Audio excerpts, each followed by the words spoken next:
Hello and welcome back to What the Frick podcast. If you guys had been listening recently, I just finished my mini series where I recapped every city that I went to on my 20-day European visit this past summer.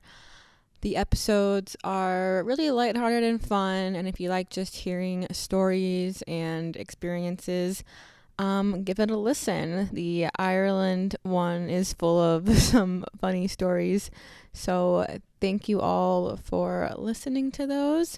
And I kind of wanted to use this episode as just a more recent life update since those episodes were more focused solely on my travels and those cities. And I got back from Europe over a month ago. So there's been a lot going on, but I wanted to focus on that series and getting all of those stories out there before I forgot them all. So to start things off, the day after I got back from... Actually, let's back it up. So, like I had mentioned in the mini-series, I flew from Phoenix, Arizona to JFK in New York City for my friend's wedding, and I was there for about 3 days, and then after her wedding, went straight from her wedding in New York back to JFK, and then flew straight from there to London, and then did my entire 20 days in Europe. I did have 2 bags. I had my European bag, then I had a wedding bag, and luckily I had a friend who just brought my wedding stuff back with her. So that all itself was a lot, just, going from a wedding straight to this and having to sort of pack for that. It does get crazier though. So after being in Europe, I had a stopover in Chicago. It's just the easiest place it was to fly into at the time. And also I found out that my friend who lives currently in Somalia was going to be home for a few weeks visiting. So I decided to make a stopover in Chicago for 2 days so I could spend some time with her before coming back and jumping into reality again. So after spending all that time in Europe, I stopped in Chicago and saw her, again, still living out of my European suitcase. Surprisingly enough, I wasn't that tired. I think it's easier coming back to the States because, yeah, you're up for a long time, but you don't feel this need to, go out and, see the world because you've been there before. So I was up for, many hours, but it wasn't like that. It wasn't that big of an adjustment just because I got to Chicago. I think I landed at 7 p.m. Chicago time, and then my friend just got some Chipotle because that was the only thing that was open on a Sunday night, and we just had a good time together. So I did that. And then it gets a little bit crazier. I had a Morgan Wallen concert in Phoenix that was completely pre-planned. I planned my European trip around it, knowing that I needed to be back in Phoenix for the concert. So I flew back to Phoenix the day before the concert at 5 p.m. and then the next day went to Morgan Wallen. And a lot of people might think this is crazy. Do you ever rest? Do you ever relax? And the answer is no, I do not. I like to be busy. I like to have a full schedule. I like to be doing things.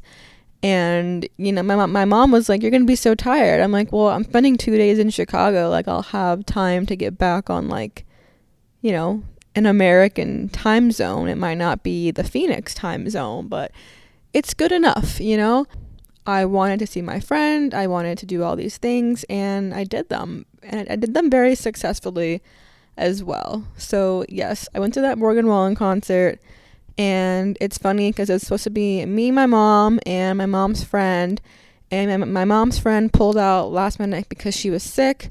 So I actually texted one of my good friends and said, hey, you want to go to this concert last minute? You can have the ticket for pretty cheap. And had to kind of convince her, because she's not that spontaneous of a person, but convinced her to go with me to the concert with my mom, and it was really, really fun. And things get a little bit crazier from here. Like I said, I'm a person that just doesn't really know how to stop this go, go, go mindset. So obviously I came home and I hadn't worked in like 3 weeks. So jumped back into work, which actually was not difficult at all, just because, like I said, I am used to being busy all the time and doing stuff like that. But I had one more flight on my docket, and that was to LA to see Taylor Swift again with my sister. And we had this planned as well. She had asked me if I wanted to go. Her friend got tickets, and one of her other friends, they had like a falling out or something. I don't know exactly. But they were like, do you want the ticket? And I was like, absolutely. I want to see Taylor Swift again. Are you kidding me? So I had plans to fly to LA about 2 weeks after I got back from Europe to go and see Taylor again. And again, the story just keeps going from here. About 5 days before I was leaving to go see Taylor, my other friend, who I originally saw Taylor with back in Arizona when it was her first stop of the Eras Tour, texted me saying that she got a text from Ticketmaster saying that there were a limited number of tickets becoming available, and she had the option to buy some because she had signed up for the pre-sale verified fan for LA as well, since she is from California. And I was like, oh my God, that's so fun. Like, congrats. She knew I was going with my sister. And I'm like, cool, you can go again too. And so, like I said, about a day after she told me she got tickets for 2 of the nights, because Taylor was performing in LA 5 nights in a row, she's like, yo, I got tickets for 2 nights. Like, I'm going again. And I was like, congrats. Like, that's so fun. She says to me, yeah, so the person I was going to take actually can't go. Do you want to go with me? And the tickets that she had was for day 2, and I was going day 1 of Taylor with my sister, and she's like, do you want to go to day 2 as well with me? Like, the tickets are good and they're face value, which is like a very big deal for one, Taylor Swift tickets, into just the absolute ridiculousness that has become getting tickets from Ticketmaster and the prices that have been surging from that. So again, a very big deal. And I was sort of in this weird limbo of, okay, I love Taylor and I would love to see her, a 3rd time. But I'm like, I just spent so much money in Europe, like an absurd amount of money. I've been like in this go, go, go mindset. And the ticket to see Taylor with my sister was pretty cheap, only about $200, sorry. And I was flying to LAX purely on Southwest points. Then I had bought this flight a while ago, so it was very cheap for me to get there. I was staying with my sister, so essentially spending very little money. And I was like, if I decide to stay and see Taylor again with my friend, I'm gonna have to, 1, change my flights, because my friend lives in Orange County, not in LA, so I'd have to change my flight from LAX to the John Wayne Airport in Orange County, because that's where she lives, and getting back to LAX would be like kind of a nightmare. So changing my flight, paying for an extra price ticket, and also just the expense of being in California is very expensive, like food wise and everything. And I had something work related the next day, like the day after the second night of Taylor, that I needed to be at in Arizona. So I knew if I did this, I would not only be spending a lot of extra money, but I'd be changing my flight to like a 7 a.m. flight to make sure that I got back to Arizona on time in case of like flight delays and everything, so that I could go to this like work event that was later that afternoon. So that was very stressful, and I was like, hey, like give me give me a day just to like sit on it.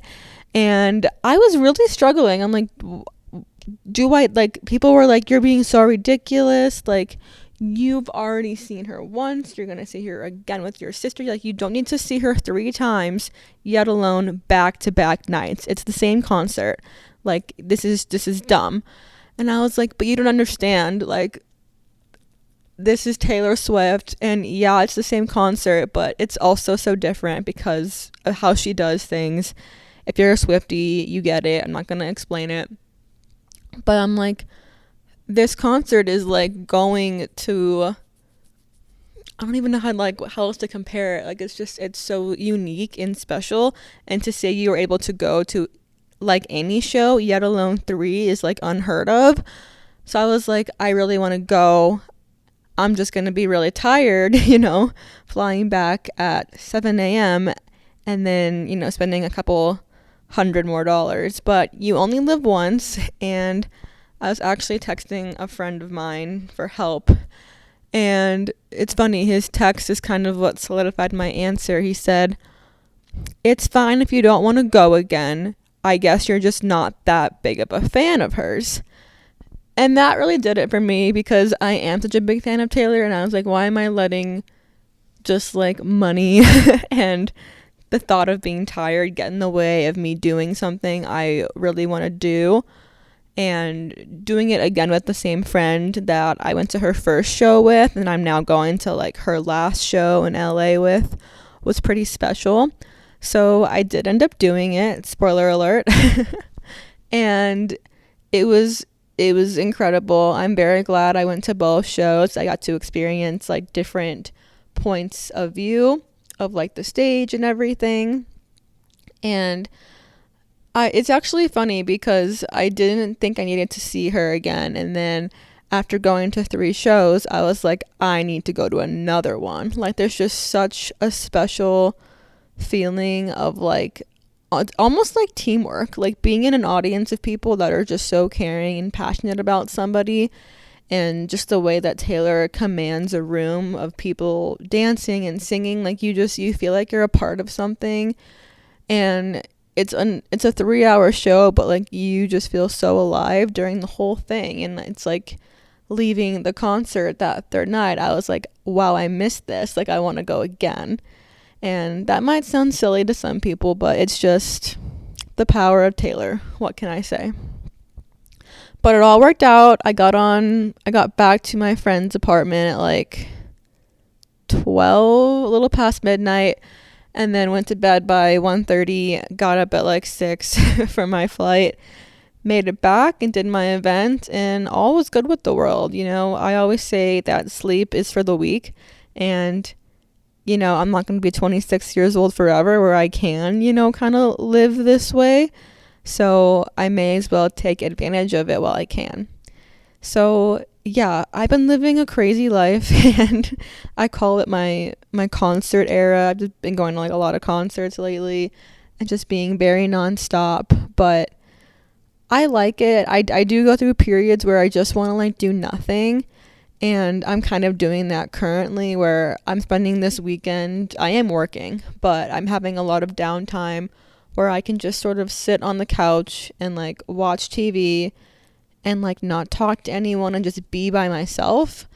And it's weird for me because I do love being with people and doing things, but I know it's also important for me to just take a minute and take a break every now and then. And it's hard because I feel like I'm being so unproductive when I, spend an entire weekend just sort of laying around, not really seeing people or doing anything. But then I look at my calendar and I'm like, okay, you're working every single day next week. Like you will not have time to sit and relax. You will not have time to just like lay around and like podcast. Like you need to take advantage of these times so that you're like okay when you are in that go mode, because I'm usually in my crazy busy mode for like a full 2 weeks, 2 or 3 weeks, and then I'll have like a weekend, or I'll have like a 2-day time frame during the week where I don't have anything going on, and I really have to like use that time to like force myself to just sit and relax and like read a book and like do stuff like that. So it's really important that I can recognize that it is okay that I'm just sitting on my couch right now recording this podcast, and I'm not like out and about like doing something that would feel more productive to me in a way, even though I should feel productive sitting here and recording this and just using this time to really like rest my mind, because it's usually being just so overly stimulated. So if you're like me and you feel the need to be constantly on the go and doing things, I think that's great, but just take a minute. Like I said, for me, it's usually every 2.5 to 3 weeks, I'll have like a 1 or 2 day period where I have to force myself to do nothing, so that I am able to go and live this crazy, insane life for those 2-3 weeks where I can just sort of go absolutely, ham and, act like this. It's funny because I have all these friends who are like very opposite me. Like they spend their Sunday nights, like they will not leave their house other than to like go to the grocery store. They come home from work during the weekdays and they just want to like, cook dinner, watch TV, go to bed, and like rinse and repeat. But because I live such a different lifestyle because of my work, I don't work a 9 to 5. I work a lot of weekends, a lot of weekend nights. I work, if I am working during the week, it's usually from like 3 p.m. to like 10 p.m. It's never like the normal hours. So when like other people have free time, I'm like, oh, I'm working. And when I have my free time on like a random Monday from like morning till 3 p.m., I have to use that time to like relax or go to the gym, or like use that time to do things for myself, because that's my free time. Whereas other people's free time is like their 5 to 9 or whatever time they go to bed at. So it's been an adjustment getting used to that, and hearing people say like, I don't know how you do it, like how are you like acting like this and just going crazy like this. And I'm like, I just prefer to feel like I'm living a fulfilled life, and I've done the 9 to 5 before, and I just felt so mundane and so bored and even more tired than I do now, which is crazy because I do a lot more, I'd say, work-wise and just personal things-wise than I did when I had a 9 to 5. Like I'd go to my 9 to 5, I'd come home, I'd go to the gym for an hour or so, and then I'd either have a plan to like go meet somebody for like happy hour or dinner, or I would just like shower and go to bed and then like rinse and repeat. And it felt very routine and very boring. And I learned that I don't like that. I like sort of having a different schedule every week, even though it's somewhat similar. Like each day is different, and I can sort of pick and choose my schedule and how and when I want to work. So it works for me. It does not work for everyone, clearly. But you're like, those TikToks where people are like, oh, I'm the friend who, if you say, let's book a ticket for like a trip, like I'll actually book the ticket. And then there's like the people who are like, oh, the trip never makes it out of the group text. Like I am the person that's going to book the ticket and I'm going to make the plan. Anyways, that is my little life update, I guess. I love doing these like little life updates for you guys. It's fun and carefree, and I kind of just am like in a therapy session where I'm literally just talking to myself. But like I said in the very first episode, I find it very cathartic and therapy-like. So I hope you guys enjoyed that. And if you ever think that your life is too busy or too crazy to have fun, like just remember that you can find ways to make it work.